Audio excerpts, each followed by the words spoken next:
आप सभी का आपके अपने YouTube चैनल ऑनलाइन स्टडी में मैं ऑनलाइन स्टडी की ओर से मनीष कुमार एक बार फिर आपका हार्दिक स्वागत करता हूं। आपको पता होगा कि फ्रेंड्स आपकी जो एग्ज़ाम है BSF RO एंड RM की जो आपकी एग्ज़ाम है 20 नवंबर की है, इसलिए आपको जो केमिस्ट्री के प्रैक्टिस सेट डेली दिए जा रहे हैं उन पे कंटिन्यू जुड़े रहना। मतलब कहना ये चाहता हूँ कि जो BSF के लिए केमिस्ट्री के प्रैक्टिस सेट जो भी मैं ला रहा हूँ, जितना भी मैं ला रहा हूँ, उनको पूरे देखना है, पूरे प्रैक्टिस सेट को सोल्व करना है। नहीं तो आपको समझ में नहीं आएगा क्वेश्चन, फिर बाद में आप बोलोगे कि समझ में नहीं आया हमारे क्वेश्चन। देखो PDF चाहिए तो टेलीग्राम चैनल ज्वाइन कर लो, लेकिन डायरेक्ट PDF लोगे तो फिर आपको क्वेश्चन समझ में नहीं आएगा। तो पहला क्वेश्चन देखिए और फिर PDF लीजिए। पहला क्वेश्चन देखिए क्या है। पहला क्वेश्चन ये है कि गिल्स रोल होता है, गिल्स रोल। तो गिल्स रोल और गिल्सरीन में दोनों में काफ़ी अंतर होता है। एक तो होता है गिल्स रोल, एक होता है गिल्सरीन, ठीक है। अब गिल्सरीन का यदि आपको फॉर्मूला पूरे रासायनिक सूत्र पूछ ले तो मैंने पहले बताया हुआ है आपको CHO, तो 3 8 3, ठीक है, C3H8O3, ये गिल्सरीन का फॉर्मूला होता है। लेकिन आपको पूछा जा रहा है गिल्सरोल का IPAC नाम पूछ रहा है, ठीक है। तो IPAC नाम आपको पूछा है तो बताना है 1 2 3 tri methyl ethyl alcohol, 1 2 3 tri propanol, 1 2 3 di butanol, ठीक है। तो इसका सही उत्तर हो जाएगा 1 2 3 ट्राई प्रोपेनॉल। देखो गिल्सरीन का यदि आपको स्ट्रक्चर पता है तो आप इजीली कर सकते हो। CH3 सॉरी हाँ CH2 और CH2 सॉरी CH और CH2, देखो OH OH और OH, यहाँ पे केवल CH है, ठीक है। तो ये ग्लिसरीन का फॉर्मूला होता है। कैसा होता है देखो, एक बार फिर से बना रहा हूँ आपके सामने। कैसा होता है ग्लिसरीन का फॉर्मूला, कार्बन कार्बन और कार्बन तीनों से OH समूह जुड़ा हुआ, तीनों से OH, तीनों से OH समूह जुड़ा हुआ है। ये ग्लिसरीन का फॉर्मूला होता है, ग्लिसरीन की स्ट्रक्चर होती है। नेक्स्ट पर्सन देखिए, ऑर्थोक्रिशोल, इसको ओ नहीं कहते, ऑर्थो कहते, क्या कहते, ऑर्थो पेरा मेटा, ऑर्थो मेटा पेरा स्थिति होती है। तो ऑर्थोक्रिशोल का IPAC नाम दीजिए। आपको ये पूछा रहा तो ऑर्थोक्रिशोल का क्या हो जाएगा, 2 मेथिल फिनोल हो जाएगा। क्या हो जाएगा, 2 मेथिल फिनोल। अब इससे आप किसी स्ट्रक्चर भी बना सकते हैं। कैसे, 2 मेथिल बोल रहा है ना और फिनोल बोल रहा है, तो पहले फिनोल की स्ट्रक्चर बनाओ, फिनोल ये बन गया। अब बोला 2 मेथिल, तो 2 पे मेथिल आ जाएगा, 2 नंबर पे मेथिल आ जाएगा, 1 और 2, 2 नंबर पे मेथिल आ गई। ये किसकी हो जाएगी, ऑर्थो क्रिशोल का IPAC नाम भी पता चल गया और स्ट्रक्चर भी पता चल गई। नेक्स्ट पर्सन देखिए, अब आपको एक रिएक्शन दी गई है काफ़ी, जो मोस्ट इम्पोर्टेंट है, काफ़ी बार एग्जाम पूछती है, जिसमें भी केमिस्ट्री का क्वेश्चन आते हैं कि C6H5OH + Zn, ठीक है। अब इसको पहले तो पूरा करना है, रिएक्शन को पहले तो पूरा करना है। C6H5OH की क्रिया हो रही है Zn के साथ, और अभिक्रिया को पूरा करके बताना है कौन सी अभिक्रिया, ठीक है। तो इसको इस प्रकार भी लिख सकते हैं, कोई दिक्कत नहीं है। ये लो, इस प्रकार भी लिख लो Zn, ठीक है। तो अपने को क्या करना है, इसमें कुछ भी नहीं करना है, इनको अपने को समझाना है कि ये क्या है, ठीक है। तो देखो ये जो O है, यहाँ से O, यहाँ से Zn बन जाएगा, क्या बन जाएगा, Zn। ये पूरा क्या बन जाएगा, बॉन्ड बन जाएगा, मतलब ये पूरा ये बन जाएगा इस प्रकार, और ये क्या हो जाएगा, Zn। वैसे भाषा में देखें तो C6H5 था यहाँ पे, लेकिन यहाँ पे क्या हो गया, C6H6 हो गया, तो बेंजीन का निर्माण हो गया। तो देखो ये कौन सी अभिक्रिया है ये भी बताओ, ये यशोधराज अभिक्रिया, कौन सी रिएक्शन है, यशोधराज रिएक्शन है। तो ऑप्शन नंबर A है वो इसका सही उत्तर हो जाएगा। पूरी रिएक्शन भी करके बता दिया आपको, और रिएक्शन का नाम भी आपको मालूम पड़ गया। नेक्स्ट क्वेश्चन देखो, निम्न में से कौन सा जो तत्व है वो डी ब्लॉक का तत्व तो है लेकिन संक्रमण तत्व नहीं है। मतलब डी ब्लॉक का तत्व होना चाहिए लेकिन संक्रमण तत्व नहीं हो। Cu, Zr, Cd और Re, देखो इनमें से जो Cu है वो क्या हो जाएगा, डी ब्लॉक का तत्व भी हो जाएगा और संक्रमण तत्व भी हो जाएगा, ठीक है, ये गलत हो जाएगा। और Zr है वो भी हो जाएगा, इसलिए ये भी गलत हो जाएगा। Cd है, ये क्या है, डी ब्लॉक का तत्व तो है लेकिन संक्रमण तत्व नहीं है, ये क्या है, संक्रमण तत्व नहीं है। और जो आ रही है ये भी क्या हो जाएगा, संक्रमण तत्व हो जाएगा, इसलिए ऑप्शन नंबर C है इसका सही उत्तर हो जाएगा। नेक्स्ट देखो, आप क्वेश्चन दिया गया आपको, इसमें से न्यूनतम त्रिज्या हुआ देखनी है कि इसकी न्यूनतम त्रिज्या है, ठीक है। तो जो Ni+2 है इसकी न्यूनतम त्रिज्या हो जाएगी, याद रखना इसकी न्यूनतम त्रिज्या होती है।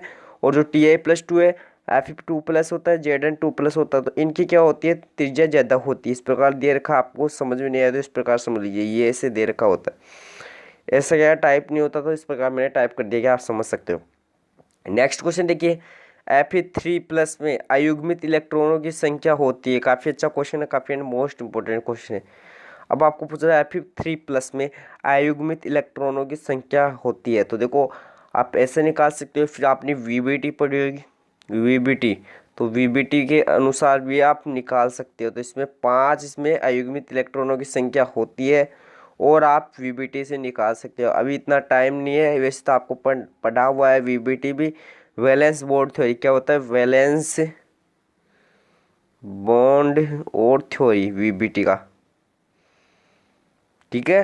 तो ये आपको पता होना चाहिए। नेक्स्ट क्वेश्चन देखो, निम्न में से बताइए सममित ईथर कौन सा। वाह वाह, काफी अच्छा क्वेश्चन है, काफी मोस्ट इंपोर्टेंट क्वेश्चन है, काफी अच्छा क्वेश्चन है कि सममित ईथर और असम्मित ईथर दोनों आपको पता है। सममित एल्कोहल भी पूछा जा सकता है, सॉरी सममित ईथर ही पूछा जाएगा, सम्मित ईथर और असम्मित ईथर पूछा जाएगा। तो देखो आपको ऑप्शन दिए ROR डैश, ROR, ROH या फिर ROH, ठीक है, HOR। तो पहले तो आपको ईथर का फॉर्मूला पता होना चाहिए। ईथर का फॉर्मूला क्या होता है, ROR होता है, ठीक है, ये फॉर्मूला होता है। तो option C and D correct नहीं होंगे। ऑप्शन ए और बी में से कौन सा करेक्ट होगा। देखो सम्मित ईथर का मतलब होता है कि दोनों तरफ जो एल्किल समूह होंगे, एल्किल समूह के आर होंगे, वो दोनों क्या होंगे, समान होंगे। और असम्मित में क्या होगा, आर चेंज होगा, एक तरफ आर चेंज होगा। कैसे, एग्जांपल लेके अभी आपको बता दूं, एक तरफ आ गया CH3 और दूसरी तरफ आ गया C2H5, तो ये तो हो जाएगा इसका असम्मित का। लेकिन यहाँ पे CH3 आ जाएगा और यहाँ पे भी CH3 आ जाएगा, तो ये हो जाएगा इसका सम्मित का। ऑप्शन नंबर 20 का सही उत्तर हो जाएगा ROR, ठीक है। नेक्स्ट प्रश्न देखो, ब्रेवे जालकों की कुल संख्या कितनी होती है। यदि आपने 12th क्लास क्लियर की है, प्रीवियस मतलब जो अभी एग्जाम लगी थी 12th क्लास की, मतलब 12th क्लास यदि आपने अभी पढ़ी है या 12th क्लास आप पढ़ रहे हो, तो आपको पता होना चाहिए जो अपना चैप्टर है उसमें, तो उसमें ब्रेवे जालकों की संख्या ये आपको बताएगी कि ब्रेवे जालकों की संख्या होती है 14। कितनी होती है, 14 होती है। नेक्स्ट प्रश्न देखो, FCC की संख्या कितनी होती है। FCC की संख्या कितनी होती है, ये आपका HW काफ़ी इजी क्वेश्चन लाया हूँ आपके लिए। फलक एकक कोष्टिका होती है, फलक एकक कोष्टिका होती है, उनकी संख्या कितनी होती है आपको बताएं, 4, 6, 8 या फिर 12, ठीक है। तो आप 12 तो होगी नहीं, 12 तो क्या होते हैं, एज होते हैं, किनारे होते हैं, ठीक है। अब आपको घन में देखना है, घन में देखकर फिर आपको बताना है। ये लो, अब आप इजीली देख सकते हो कितनी होती है, ठीक है, और देख के मुझे बता सकते हो कितनी होगी। नेक्स्ट प्रश्न देखो क्या होता है, ZNS, AGCL, AGBR और AGI में कौन सा दोष है। वो काफ़ी अच्छा क्वेश्चन है, बताइए, काफ़ी अच्छा क्वेश्चन है कि यहाँ पे जो AGBR है, AGBR, AGCL, ठीक है, तो इनमें दोष पूछा जाए कौन सा दोष है, तो शॉर्ट की फ्रेंकल या दोनों में फिर शुद्धता दोष, इसका सही उत्तर हो जाएगा फ्रेंकल दोष हो जाएगा, फ्रेंकल दोष हो जाएगा। इसमें क्या होता है, जो धनायन होता है वो क्या हो जाता है, अंतराकाशीय स्थलों में प्रवेश कर जाता है। नेक्स्ट प्रश्न देखो, CH3COO प्लस H2O, तो ये रिएक्शन करवाएंगे इस किस से, तो क्या बन रहा है CH3COOH, ठीक है, CH3COOH, और क्या बन रहा है C2H5OH। तो कौन सी अभिक्रिया, याद रखना, छद्म प्रथम कोटि की अभिक्रिया, कौन सी अभिक्रिया, छद्म प्रथम कोटि की अभिक्रिया। बात करें इसके वेग की, वेग की बात करें तो क्या आ जाएगा और साथ में ये आ जाएगा, ये आ जाएगा। और जो H2O है इसकी घात 0 हो जाएगी, यहाँ पे H2O की घात 0 हो जाएगी, तो ये हट जाएगा, लेकिन ये यहाँ पे आ जाएगा, ठीक है। नेक्स्ट क्वेश्चन देखो, यदि आपने जो दोष वाला चैप्टर पढ़ा था, यदि आपने जो जिसमें सिलिकॉन चालक वगैरह, धातु आदि के दोष, धातु न्यूनता दोष, धातु आदि के दोष में आपने पढ़ा होगा कि जो ऐप के अंदर अपने को प्राप्त होता है, ऐप के अंदर फॉर्बेन जनरेटर, ठीक है, ऐप के अंदर धातु आदि के दोष में अपने को ऐप के अंदर प्राप्त होता है, जो कि NaCl को क्रिस्टल को कैसा रंग प्रदान करता है, NaCl के क्रिस्टल को पीला रंग प्रदान करता है, ठीक है। यहाँ पे बात करूँ मैं यदि KCl की, देखो KCl की बात करूँ तो KCl कैसा प्रदान करेगा, KCl करेगा गुलाबी, ठीक है। और जो LiCl है, लिथियम क्लोराइड, वो कैसा प्रदान करेगा, वो प्रदान करेगा बैंगनी, ठीक है। ये गलत हो जाएगा ऐसे, जबकि लिथियम क्लोराइड करेगा गुलाबी और ये करेगा बैंगनी, ये तो करेगा गुलाबी और ये करेगा बैंगनी, ठीक है, ये करेगा गुलाबी और ये करेगा बैंगनी, ठीक है। तो ये आपको नोट करना है, ठीक है। हाँ देखिए, थोड़ा क्या है, रोकना पड़ता है वीडियो को, थोड़ा गले में प्रॉब्लम है, इसलिए क्या है, कंटिन्यू नहीं बोला जाता, कंटिन्यू नहीं बोला जाता, इसलिए बार बार में थोड़ा रोकने की प्रॉब्लम होती है। तो लिथियम क्लोराइड जो ऐप के अंदर, उसमें लिथियम क्लोराइड तो गुलाबी रंग प्रदान करेगा और KCl कौन सा करेगा, बैंगनी प्रदान करेगा। नेक्स्ट देखो, ठोस से अत्यधिक कठोर अथवा ठोस अत्यधिक कठोर मतलब बोल रहा है, वो ठोस तथा गलित दोनों अवस्थाओं में विद्युत होती है और उस ताप पर पिघलता है। यह क्या कहलाएगा, सहसंयोजक ठोस या फिर नेटवर्क ठोस। ये दोनों एक ही बात है, इसलिए मैंने कंफ्यूज करने के लिए दोनों लिख दिया है। ये दोनों एक ही बात है, इसलिए option number C correct answer हो जाएगा।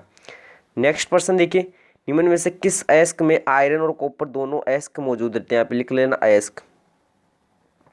तो देखो आपको पता हो, कॉपर पायराइट एक ऐसा अयस्क है जिसमें दोनों ही अयस्क मौजूद रहते हैं, आयरन भी मौजूद होगा और कॉपर भी मौजूद रहेगा। तो आयरन और कॉपर दोनों किस अयस्क में मौजूद रहते हैं, कॉपर पायराइट में मौजूद रहते हैं। नेक्स्ट क्वेश्चन देखो, किस धातु का निक्षालन साइनाइड विधि से करते हैं। तो एजी जो सिल्वर धातु है, सिल्वर मेटल है, इसका निक्षालन कौन सी विधि से करेंगे, साइनाइड विधि से करेंगे। नेक्स्ट क्वेश्चन देखो, भूपर पट्टी में सर्वाधिक मात्रा में पाई जाने वाली धातु, कितनी बार मैंने क्वेश्चन करवा दी कि एल्यूमिनियम, जो कि फर्स्ट नंबर पे पाई जाती है, फर्स्ट नंबर पे यही पाई जाती है एल्यूमिनियम।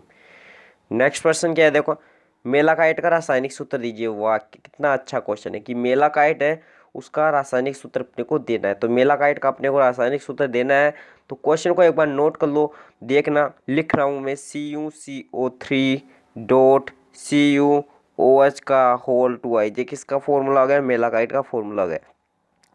व्यापारिक लोहे का शुद्धतम रूप आपको पूछा है, तो पिटवा लोहा एक ऐसा लोहा है जो व्यापारिक लोहे का मतलब व्यापार में ये यूज आता है। पिग लोहा के नाम से, कच्चा लोहा के नाम से जाता है, पिग लोहे को कच्चा लोहा भी कहते हैं, कच्चा लोहा, ठीक है। नेक्स्ट देखो, ठोस हाइड्रोजन जो अणु होते हैं मतलब सॉलिड H2 अणु के बीच कौन सा बल पाया जाता है, कौन सा फोर्स पाया जाता है। तो लंदन बल आपने सुना होगा, लंदन बल, वो बल इस अणुओं के बीच में पाया जाता है। नेक्स्ट देखो, H2 पे संकरण, ये भी बताता हूँ आपको ट्रिक से। H2 होता है, H2 पे संकरण आपको ज्ञात करना है। तो पहले आप देखिए H2 के दो गए, दो मतलब इसका मतलब आपको दो तो ये हो गए। ऑक्सीजन पे कितना आपको पता होना चाहिए, मतलब जो इस पे अपन कहते हैं लोन पेयर कितने होते हैं, इस पे लोन पेयर होते हैं 3, मतलब ऐसे 6 हो गए तो 3 बन गए ना ऐसे पूरे युग्मित इलेक्ट्रॉन। तो ये युग्मित इलेक्ट्रॉन एक इसका हो गया, एक इसका हो गया और 3 इसके थे, 1 2 3 1 4, तो कितना संकरण हो जाएगा, कौन सा हो जाएगा, sp3 संकरण हो जाएगा। इस प्रकार इस पे कौन सा संकरण होगा, इस पे याद रखना, इस पे कौन सा संकरण होगा, इस पे संकरण हो जाएगा कौन सा, dsp2, कौन सा हो जाएगा, dsp2। तो इस प्रकार आज के क्वेश्चन यही खत्म होते हैं। एक बार फिर नई वीडियो के साथ मिलेंगे, तब तक के लिए बाय बाय, टाटा, जय हिंद, जय भारत।